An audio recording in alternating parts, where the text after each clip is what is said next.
Well, if you pick up the phone and you dial 911, you're going to get some very friendly folks on the other end out here at MACECOM. We got Michael Evans and Mary Ransier Garrett here from MACECOM, but they're most likely not going to be answering the phone on the 911 side. No, it's much safer for the public if I don't in particular. So. I bet. Now you have a job offer. We do. I'm on Twitter. I see it on here. You guys are. I'm following. We do, you and I'm guys. actually going to turn it over to you. Mary. You're welcome. I'll turn it over to Mary, and she can talk all about it. So We do. We just job posted last week, later in the week, and so far I've got 20 plus applicants. Oh, wow, already. that's so great. We're very excited. Well, when you posted it on Facebook, I saw quite a few comments that said, me, I just applied," and stuff like I that. did see that. That's very good. I applied. Hire me. So, how much does a job as a dispatcher pay? Well, we're starting at $3,136, and these are, negotiated through their collective bargaining unit rates. I think that comparatively, we are competitive with our regional comps for what other comm centers are paying. Again, Mason County is smaller than, say, Thurston or Kitsap, but I will tell you that we've not lost a dispatcher to another comm center since Mike and I have been here, and so I think that the pay is pretty comparable, but the environment's what's important.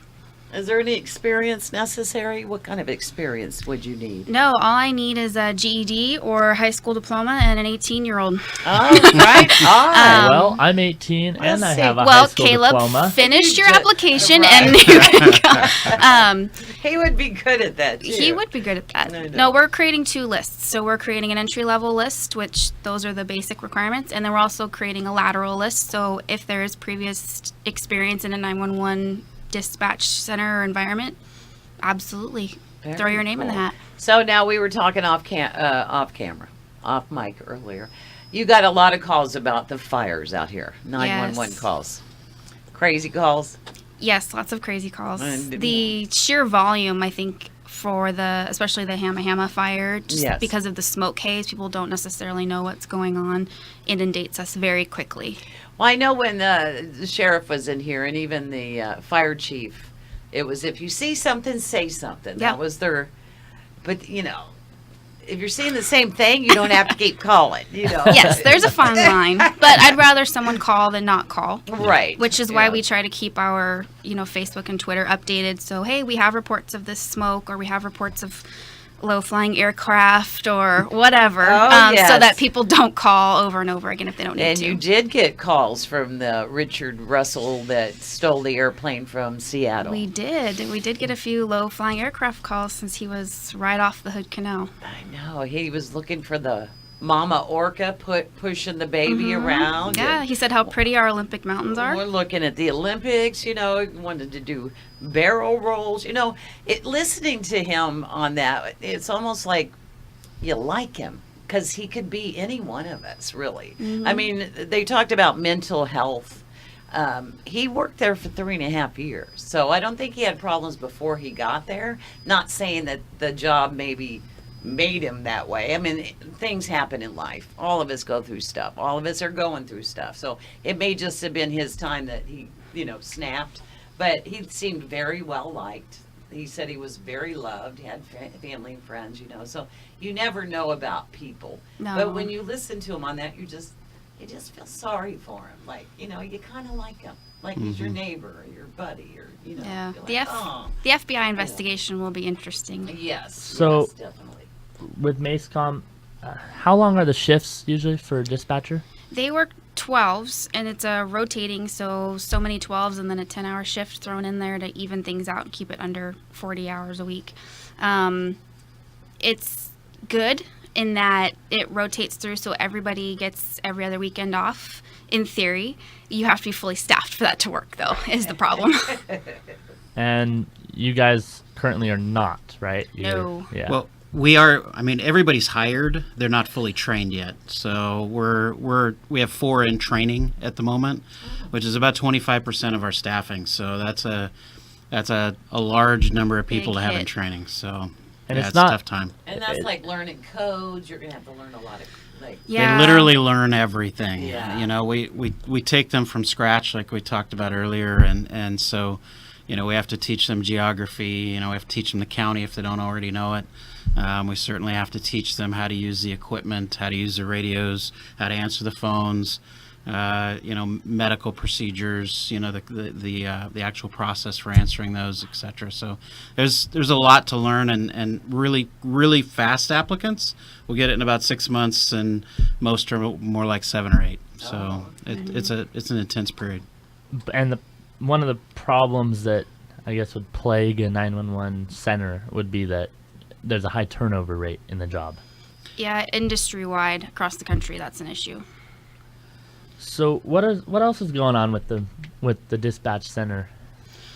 Probably the biggest thing is we're neck deep in changing out the computer-aided dispatch and records management system countywide. So the records system that the law enforcement uses, as well as the fire stations use, is all going to a new one. So we're oh no. yeah, it's a once in a career. Not big Knock on Knock wood. on It's a once in a career opportunity for us, and so the good news is that, you know, it'll enable information sharing like we've never had before. Oh, Yes. good. Fire and law have been in different systems for as long as I've been in the county. Wow. So that information doesn't inherently go from one discipline to the other. Some of that doesn't even come back to us. It's kind of a Yeah. one-way push of information once we start the call to the fire folks, and then anything they put in their system we don't get. So there's a real upside. The downside is that we're, like I said, we're neck deep in the middle of trying to get that all integrated in, and it's a huge system. So I can't. be fun. no, it's not been fun. I wish I could kind of, you know, just wake up a year from now and it'd be done. But I think the benefits will be Yes. certainly worth it. It will be worth it in the long run. So, Yeah. So in high school you take classes for foreign language, Spanish. I took German. I don't know why, but I took German. Why not? So would it be beneficial to somebody that's applying to work at MACECOM if they were bilingual? Absolutely. Yeah, with our Spanish-speaking population here in the city alone, in the county, absolutely, that would be very beneficial. Every time we have a caller who doesn't speak English, we have to conference in a third party, which is called Language Line. It's a vendor we use in order to communicate with that caller, Oh. and that takes time. Yeah, and, that would take some time. you know, can slow down emergency response sometimes. So, absolutely, anything bilingual would be very, very useful. All right, what's one of your craziest phone calls? Craziest Well, like I 911. said, last week or last month or ever. Today. No, Oh, say today. No, last week.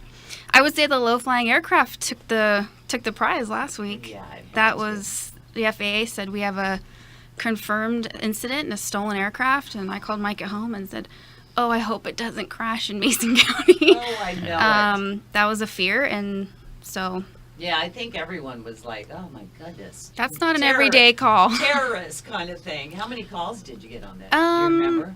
we got I think 20 to 30, and then once we posted about it, it kind of slowed down a little bit, and then it wasn't seen over our area anymore. It was seen over McNeil and Anderson Island, and then crashed. So, not too bad.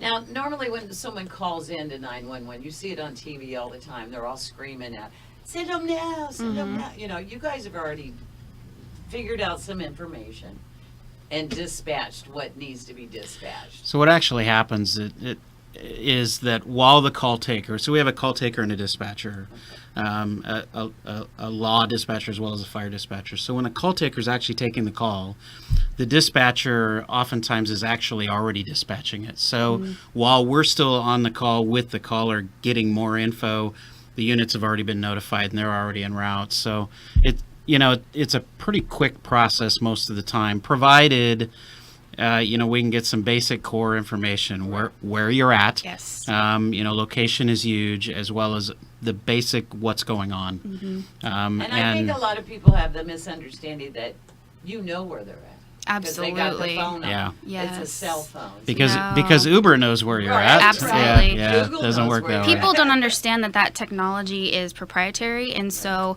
no one is, going out to give that away for free. So we are, limited to the technology that's available to us, which is unfortunately far less than Uber or Google or Alexa or any of Right. those. We just, people knowing where they are is probably the most critical piece of information that we can get from them.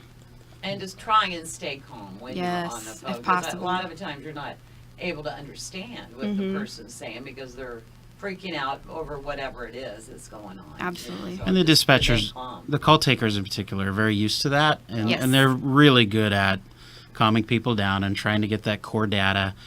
Sometimes that can come across as being a little abrupt or Right. almost a little rude because they have to break through the emotions sometimes to get to the information. But that's the quickest way to get them help. So.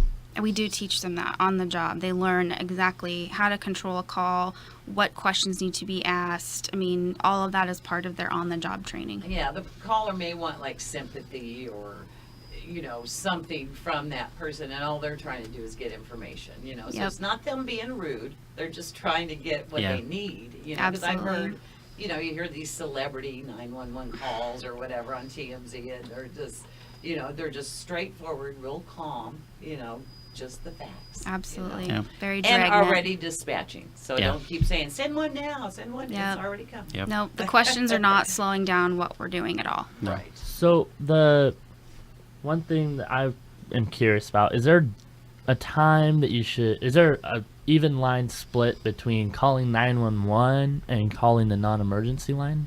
Absolutely. So if it's not life-threatening or you're not in imminent or immediate danger, or don't feel that you would be, I mean, we tell people that, 911 is for emergency. So if you feel like it's emergency, then you need to call 911. And if you don't feel like it's an emergency, then please call 426-4441 instead, which is our non-emergency number. Like, say, suspicious activities. Oh, there's someone in the alley. That's not an emergency. That's not unless it's an immediate threat to, Yeah, or if it's something really out of place. I mean, Yeah. I try to encourage people to trust their gut feeling. If they know that that's kind of something weird, I mean, I'd rather that they call than not call. 20 calls about smoke haze, different story. Yeah, stop it. That kind of thing. Just You said stop that, it. not me. Right? Just stop it. It's going to be out there for a while. Yeah, I would say trust your gut, and if you really feel like something's not right or you need help, then yeah, absolutely. That's why we're here. Very cool. Michael Evans and Mary Ransier Garrett from MACECOM 911. Yeah, if you want to be a dispatcher, Give them You a call. gotta Well, don't apply. give them a call necessarily, but go on. yeah, don't call The that. non-emergency number. Macecom.org. Are you hiring? That's funny. Alrighty, thank you guys.